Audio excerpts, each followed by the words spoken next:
여러분 안녕하세요. 미래 기독교 교육 38강입니다. 방금 전에 제가 TV에서요.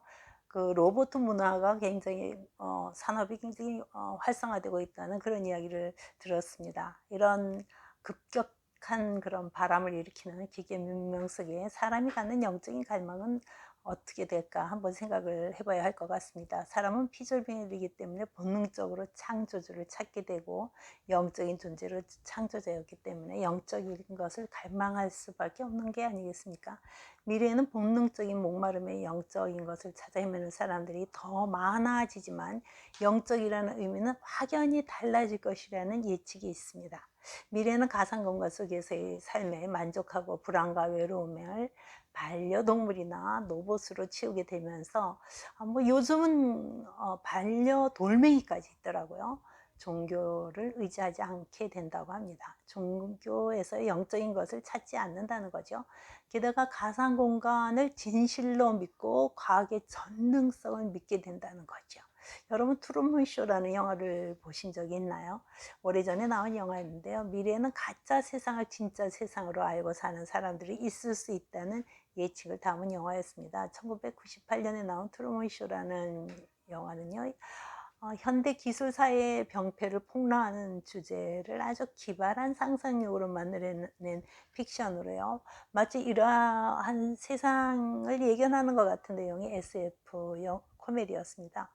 이 영화의 주인공은요, 미스 메디어의 행포와 그 속에서 희생되는 트루먼이라는 사람입니다. 트루먼은요, 태어나서부터 기계 문명이 만들어낸 도명의 세트 안에서 살아야 했습니다. 그렇게 조작이 된 거죠.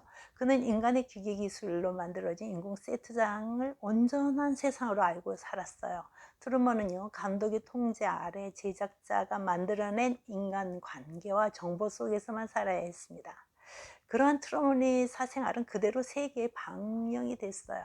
트루먼을 제외한 모든 사람들은요, 감독의 지시 아래 움직이는 배우들이었습니다. 트루먼 자신만요, 자기가 배우인지 모르는 세트장 속의 유일한 인물이었습니다. 배우들은 자신들이 만들어내는 허구의 세계를 가짜라고 생각하지 않아요. 오히려 쇼가 담아내는 세상은 안전하고 트루먼의 삶이 축복이라고 생각하면서요, 연기합니다. 트루먼은요, 철저한 관리와 통제 속에서 세트장 속의 세상이 진실이라고 믿고 삽니다. 트루먼이 결혼 정년기가 되자요, 그 아내 대신 단역인 실비아와 사랑에 빠지게 돼요. 실비아는 트루먼에게 이 세상은 가짜라는 것을 알리고 싶어 했지만 감독에 의해서 재빨리 제거가 됩니다. 실비아를 그렇지만요, 이 트루먼은 굉장히 사랑해요. 그리고 그리워합니다. 그러면서 정말 갑자기 자신의 인생에 대해서 의문을 갖기 시작하고 진짜 삶에 도전하기로 합니다.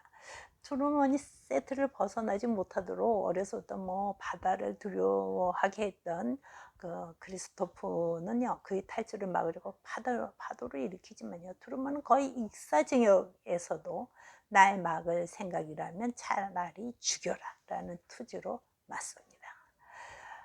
그리고 마침내요, 트루먼은요, 세트의 가장자리에 도달합니다. 그는 자신의 인생이 거짓이었다는 것에 대한 분노와 좌절로 벽을 치면서 막 울부짖죠. 그러다가요, 출구라고 쓰인 문으로 가는 한 줄기 계단을 발견합니다. 트루먼이 가상 공간을 떠날 것을 우려한 크리스토프는요, 그가 그곳에 머물도록 설득하기 위해서 마이크를 통해 직접 트루먼에게 말하는 최후의 수단을 선택합니다.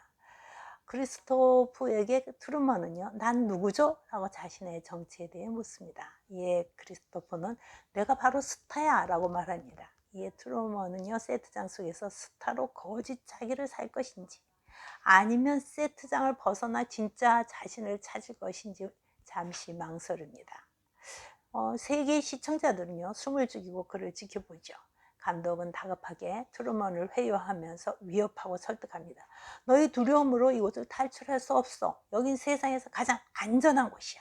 그러나 트루먼은요, 그동안 자신을 시청해온 시청자들에게 인사를 하고 세트장을 떠나 실비아에게 달려갑니다.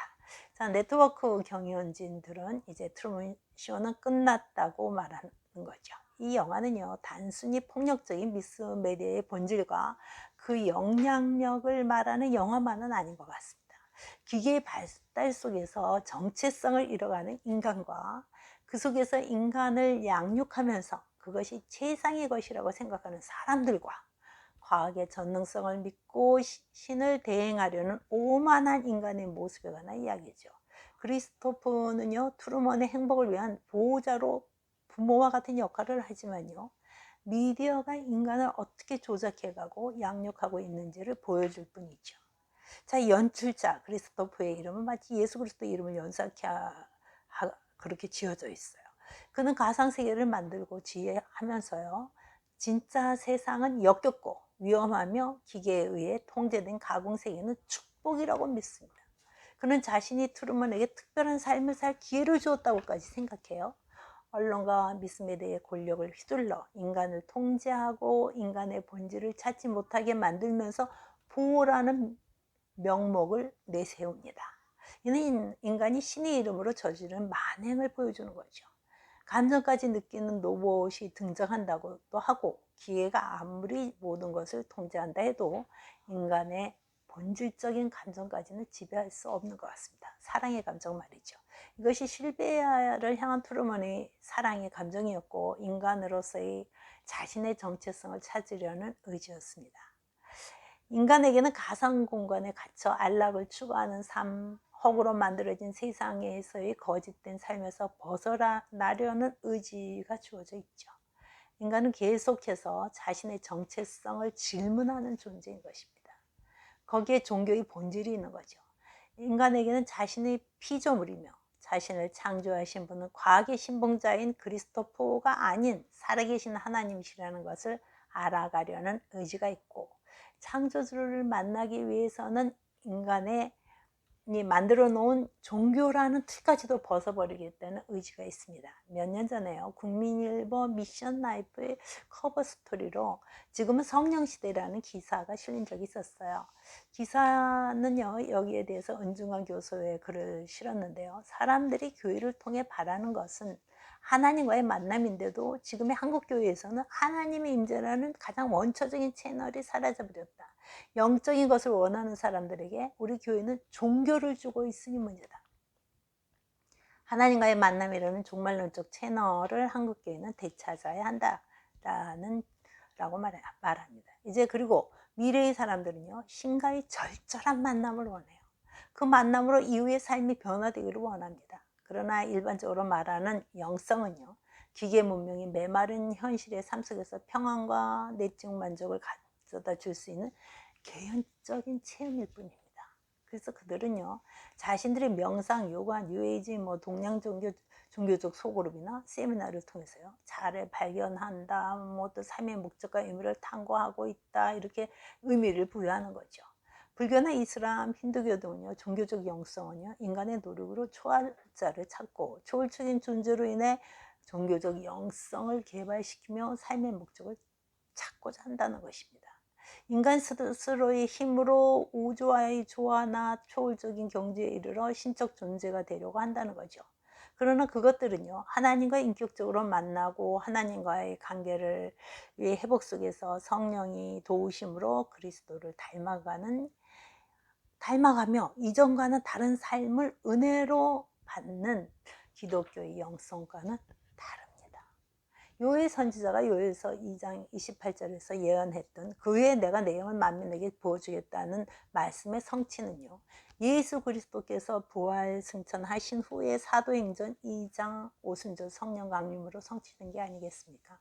기독교 영성은 삼위일체 하나님과의 만남과 사랑의 관계에 기초합니다.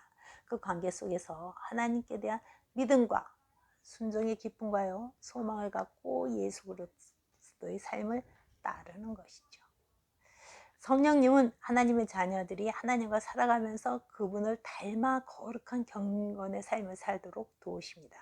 기독교 영성은 나를 창조하신 하나님과 나를 구원하신 예수님, 그리고 사랑의 관계 속에서 날마다 동행하는 은혜가 아니겠습니까?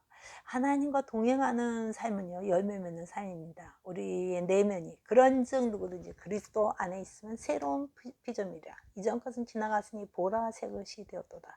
고린도서 5장 17절 말씀입니다. 그리스도 안에 있다는 것, 이것이 중요한 것 같습니다.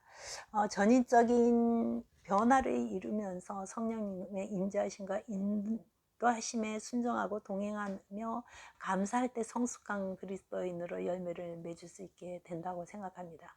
기독교 영성은 성경 말씀에 기초하죠. 하나님은 예나 지금이나 그리고 미래에도 당신의 말씀을 우리에게 말씀하시지 않습니까? 말씀을 벗어난 주관적인 경험이 기독교 영성의 전부는 아닙니다. 그러나요, 성경 지식이 많음에도 영적 목마름을 겪는다면 어떻게 될까요? 그것은 말씀을 통한 개인적인 체험이 부족하기 때문이 아닐까요? 성경에 대한 객관적이고 이성적인 지식과 개인적이고 감정적인 체험을 함께 할 때 하나님을 알고 사랑을 느끼며 그분과 동행할 수 있는 것입니다. 모든 인간은요, 피조물이잖아요. 피조물은 자신의 근원 되신 창조자 하나님을 찾게 되는 거 아닙니까? 시편 42편 1절 2절 말씀은 참 우리의 갈급한 심령을 너무 잘 나타내고 있죠. 하나님이여 사슴이 시냇물을 찾기에 갈급한 같이 내 영혼이 주를 찾기에 갈급하나이다. 내 영혼이 하나님 곧 살아계시는 하나님을 갈망하나니 내가 어느 때에 나가서 하나님의 얼굴을 배울까. 인간은 목마름으로 간절히 물을 찾는 사슴같이 하나님을 찾아 헤맵니다. 미래에는 더욱 많은 사람들이 무리가 하나님을 찾아 헤매게 될 것이라고 합니다. 이때 교회가 사무엘의 사명을 다하지 못한다면요, 다윗과 같은 성령의 기름 부으심으로 충만한 하나님의 사람을 길러낼 수 없을 것입니다. 골리앗과 같이 치명적으로 다가오는 미래의 인간적이고 종교적인 세력에 돌을 던질 수 있는 기독교 영성의 사람을, 하나님이 기쁨으로 쓰실 하나님의 마음에 합한 사람을 준비시킬 수 없을 것입니다. 교회는 준비된 사람들이 마음 문을 열어야 합니다. 과학의 망상이라는 책에 대해서요, 과학자의 해석을 직접 듣고 싶어서요, 제가 지인인 김동규 교수를 찾아갔던 적이 있었어요.